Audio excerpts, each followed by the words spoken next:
ជំរាបសួរចឹងហើយដែរខ្ញុំមកចែករំលែកបងប្អូនតទៀតអំពីរបៀបនៅក្នុងការរៀនអក្សរ Braille អញ្ចឹងនេះគឺជាឧបករណ៍ slate ហើយនេះគឺជា stylus នេះឧបករណ៍នេះគឺជាឧបករណ៍សរសេរអក្សររបស់ជនមានពិការភាពផ្នែកភ្នែក slate មានច្រើនប្រភេទបងប្អូនមាន4ជួរ6ជួរ9ជួរ27ជួរអីចឹងតែនេះខ្ញុំប្រើនេះគឺ4ជួរអញ្ចឹងមុននឹងចូលដល់មេរៀនគឺខ្ញុំរំលឹកបងប្អូនបន្តិចវីដេអូមុនគឺខ្ញុំបានបញ្យល់បងប្អូនច្រើនដែរអញ្ចឹងមូលដ្ឋានគ្រឹះរបស់អក្សរ Braille ហ្នឹងគឺ6ចំណុចសំខាន់ណាស់បងប្អូនទាមទារឲ្យបងប្អូនចេះ6ចំណុចបានយើងសិក្សាស្វែងយល់ស្រៈព្យញ្ជនៈអីហ្នឹងគឺងាយស្រួល6ចំណុចហ្នឹងគឺ global មានន័យថាយើងចេះ6ចំណុចហ្នឹងយើងចង់យកទៅប្រើជាមួយនឹងភាសាអង់គ្លេសក៏បានយើងប្រើខ្មែរយើងក៏បានណាបងប្អូនយើងចង់សរសេរអង់គ្លេសគឺយើងក៏សរសេរចេញដែរឲ្យតែគេប្រាប់ថាអក្សរ A ចំណុចមកអញ្ចឹងយើងសរសេរបានដែរអញ្ចឹង6ចំណុចហ្នឹងគឺមានចំណុច1ចំណុច2ចំណុច3ចំណុច4ចំណុច5ចំណុច6នេះបន្ទប់ slate ទេបងប្អូនក្នុងមួយបន្ទប់ហ្នឹងគឺមាន6ចំណុចហ្នឹងឯងមួយបន្ទប់នៃ slate គឺមាន6ចំណុចបងប្អូនចាំ6ចំណុចអញ្ចឹងកាលពីវីដេអូមុនគឺខ្ញុំបង្ហាញបងប្អូនដល់ស្រៈទី9ស្រៈទី9គឺស្រៈអើឥឡូវថ្ងៃនេះខ្ញុំនាំបងប្អូនមកអានឡើងវិញបន្តិចដើម្បីជាការរំលឹកផងហើយឲ្យបងប្អូនចាំពីចំណុចឡើងវិញផងវីដេអូនេះខ្ញុំបង្ហាញទាំងស្រៈបង្ហាញទាំងចំណុចតែខ្ញុំមិនសរសេរទេណាបងប្អូនមកបងប្អូននេះគឺជាស្រៈអាបងប្អូនបានរៀនហើយអញ្ចឹងស្រៈអានោះគឺចំណុច1និងចំណុច6តមកនេះគឺជាស្រៈអេ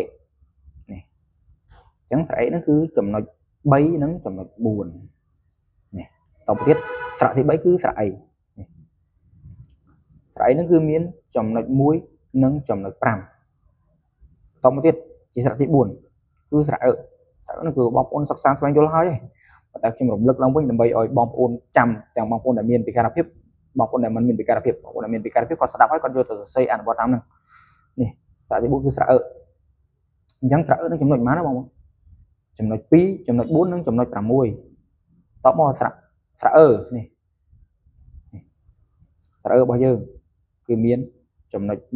ចំណុច2និងចំណុច6ជាស្រេចបងប្អូនអញ្ចឹងស្រៈអឺរបស់យើងគឺ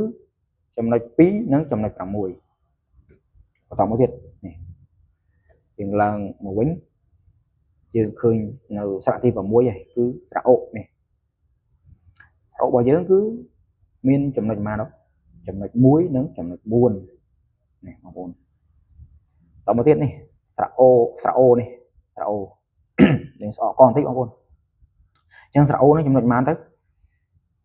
ស្រៈអូនោះគឺមានចំណុច2និងចំណុច5តមកទៀតស្រៈអីគឺស្រៈអ៊ូនេះស្រៈអ៊ូបងប្អូនរៀនហើយដែរសិក្សាស្វែងយល់មួយគ្នាហើយមកខ្ញុំ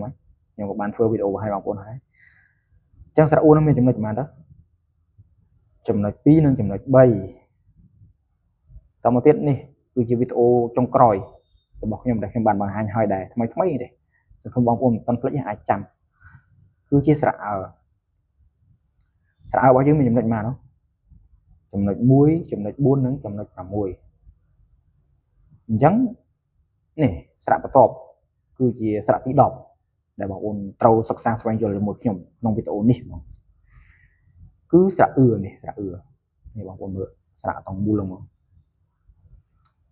ញ្ចឹងស្រៈអឺនឹងមានចំណុចប៉ុន្មានទៅតោះដើម្បីសរសេរស្រៈអឺនឹងបានខ្ញុំប្រាប់ពីចំណុចបងប្អូនសិន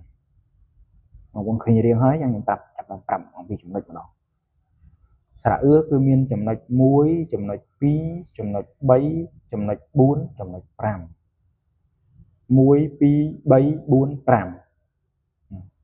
ជាចំណុចរបស់ស្រៈអឺនេះជាស្រេចបងប្អូនចាំតិចនេះឥឡូវឃើញហើយខ្ញុំប្រាប់ទាំងចំណុចខ្ញុំបង្ហាញទាំងអក្សរឥឡូវនេះ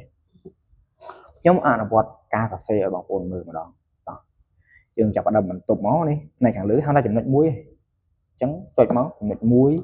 ចំណុច2ចំណុច3យើងឡើងទៅលើវិញងាកមកឆ្វេងមកចំណុច4ចំណុច5អញ្ចឹងចុចចឹងទៀតមក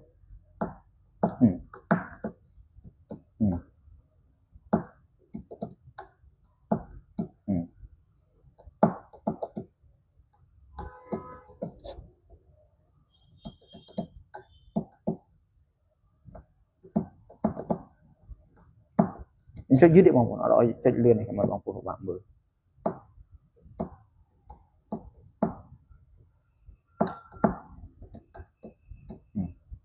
ឥឡូវយើងបើកមើលម្ដងពេលដែលយើងអានគឺយើងអានទៅឆ្វេងស្ដាំចឹងឯងតែនៅពេលដែលយើងទៅសេគឺយើងដាក់សេពីស្ដាំទៅឆ្វេងដូចគ្នាហ្នឹងបងអត់សពឯកានេះត្រអឺនេះមកត្រឹមនេះខ្ញុំទៅសេដាច់គ្នាអញ្ចឹង1 2 3 4ចាប់ពេលនេះទៅជាប់វិញខ្ញុំសេដាច់គ្នា3ដងត្រង់សេជាប់គ្នានេះបងប្អូនមកផ្ទៀងជាមួយនឹងសៀវភៅកុំឲ្យតែខ្ញុំតែលោកខុសគ្នាអញ្ចឹងណាខ្ញុំឃើញនៅសៀវភៅដូចមិនអញ្ចឹងរៀងខុសគ្នាតែពេលមកសរសេររៀងអត់ដូចអញ្ចឹងដូចតែគ្នាទេបងប្អូនមើលនេះជាស្រអឺនៅលើសៀវភៅពុំគំរូរបស់ក្រសួងអប់រំហើយនេះជាស្រអឺដែលខ្ញុំសរសេរមុនហ្នឹងចឹងស្រអឺរបស់យើងគឺមានចំណុច1ចំណុច2ចំណុច3ចំណុច4ចំណុច5សម្រាប់វីដេអូនេះខ្ញុំមានប៉ុណ្ណឹងចោះជូនបងប្អូនជាពិសេសបងប្អូនដែលមានពិការភាពផ្នែកហើយគាត់ផុតអាយុនៅក្នុងការសិក្សាគាត់ចង់ចេះគាត់ចង់ស្វែងយល់អំពីអក្សរបារ៉ែល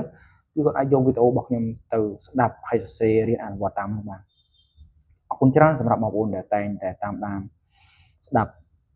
ឬក៏ទស្សនាជាមួយនឹង page Blind New Generation កន្លងមកជម្រាបលាជួបគ្នាជាមួយនឹងវីដេអូក្រោយតាក់ទងជាមួយនឹងស្រៈនិស្ស័យតទៀត